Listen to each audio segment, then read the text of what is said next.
Welcome to The Explainer. Today, we're diving into the secret history of a single power plant. And trust me, it tells a wild story about shifting global alliances, national ambition, and even the future of green energy. So, what's the connection?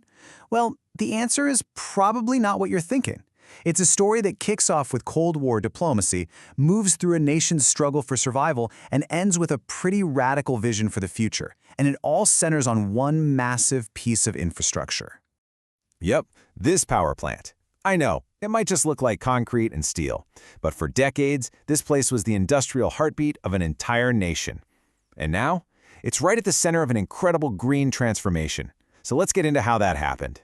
To really understand this plant's amazing future, we have to go back in time, back to its past. A past that wasn't forged in modern Pakistan, but in the final, fading years of the Cold War. So today, it's known as the Northern Power Generation Company Limited, or NPGCL for short. It's a huge deal, a real cornerstone of Pakistan's energy infrastructure. But its origins are what make this so interesting. Before it was a Pakistani state company, it was a colossal project born from a very, very unlikely Cold War partnership. Just think about this timeline for a minute. It's 1985, the Cold War is winding down, and Pakistan and the Soviet Union suddenly strike this major deal. It was one of the last big collaborations of its kind, and as the world was completely changing, construction just kept going, first with Soviet tech and then with Chinese tech. It wasn't until 1998 that it was finally reborn as a fully Pakistani company, becoming a new anchor for the national grid. So just how vital did this plant become? Well, its scale is almost tough to wrap your head around, and its impact is woven right into the very fabric of the nation's economy. NPGCL manages a jaw-dropping 2,000 megawatts of generation capacity. And to put that in perspective for you, the main Muzaffargarh facility alone accounts for 1,350 of those megawatts. That's enough power to light up millions of homes, making it one of the most vital power stations in the whole country.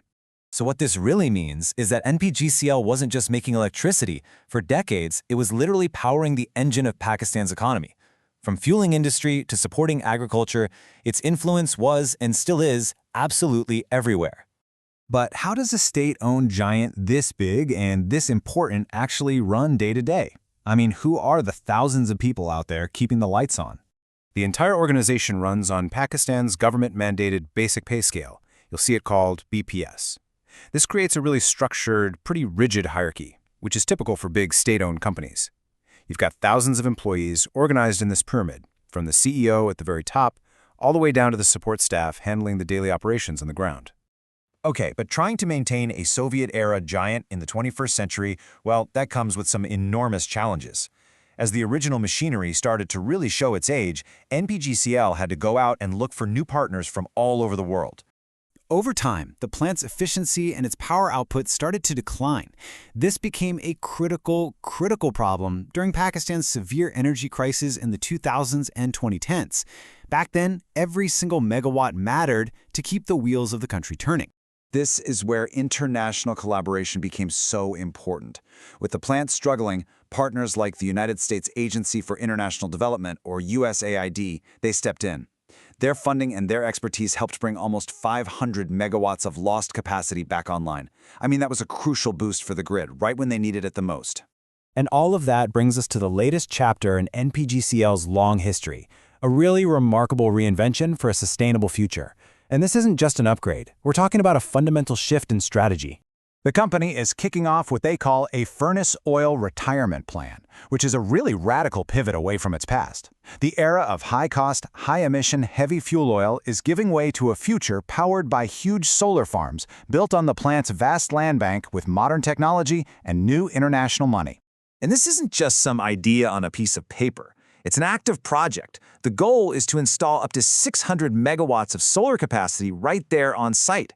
And to make it happen, NPGCL is again forging new international partnerships, but this time with energy leaders from China and Saudi Arabia, which is just a fascinating evolution, right? From Soviet and American collaborators in the past to this.